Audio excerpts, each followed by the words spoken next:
Hello guys. Continue na to ning troubleshooting na to ani.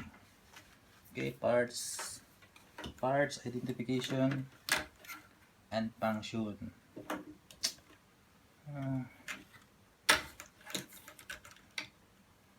Okay, sa circuit board sa TV mo ni makita mo to.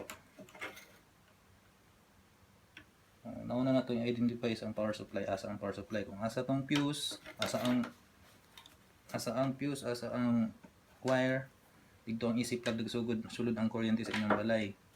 Tapos niagi siya og relay, tapos kaning chopper or flyback converter, tapos regulator IC. So kaning siya nga portion mo ni ang power supply, ani siya hot and cold. Ang hot portion mo ni ang primary, ang cold portion mo na ang secondary sa horizontal sa flyback. Okay, function sa power supply. Kaning transformer ni ora ni nagpaandar ani tanan diri nga side, kani diri nga portion sa hot. Musilit na ning chopper, pagsaksak naman musilit na ni siya. Pag on mo diri sa power o sa remote control, power on, matag ni siya og signal diri sa photocoupler, paandar niya ning chopper, andar ning regulator. Pag andar sa chopper transformer, magawas na diri sa output niya ang supply. Manay mag-supply diri sa B+ sa flyback, supply sa vertical IC, supply sa audio IC, supply sa system IC, supply sa jungle IC. Pag usilit ana, kaysa lang na supply na siya tanan under ng unit. Kay ganing isa ka circuit ay magkatingala ani nganong ingay ni siya diri ni siya gikan. Dala nang giputol. Circuit na diri na siya gikan. Tingala ganun na ibangag ni siya diri. Okay, power supply function. Ang flyback, ang kaning flyback function is mao ni magpahayag diri sa picture tube. Diri. Pag usilit aning flyback, hatag na siya og taas kay nga voltahe, 30,000 volts or 40,000 para magpahayag aning picture tube. Ang function aning flyback. Ang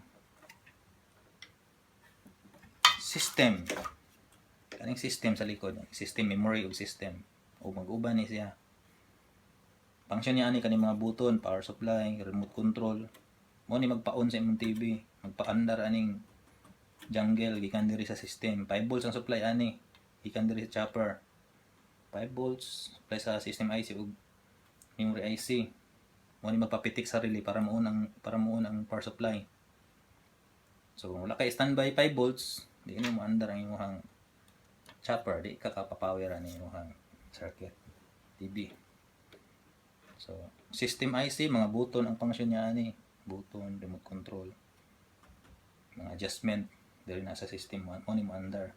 Kaning jungle na diri ang input.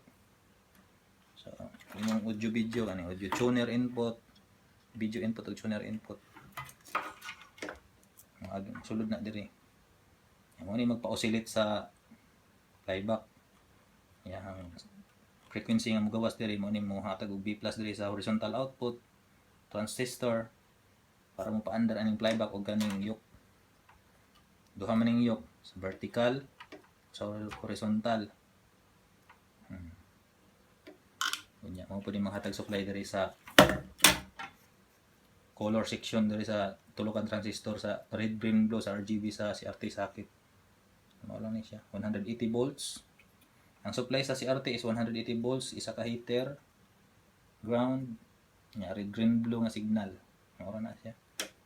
Kauman diri sa tuner na 9 volts ani na 5 volts.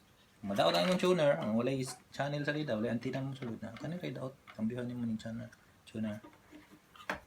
Pag tuner ko video di mo andar walay tao ang TV. Ay jungle IC. Daot ni siya. Pag dili mo on diri system, pag mo on it's either mo on siya or wa siya mga function, mo on lang siya pero wa siya mga display mo gawas. It's either system or memory. Nara dihang trouble.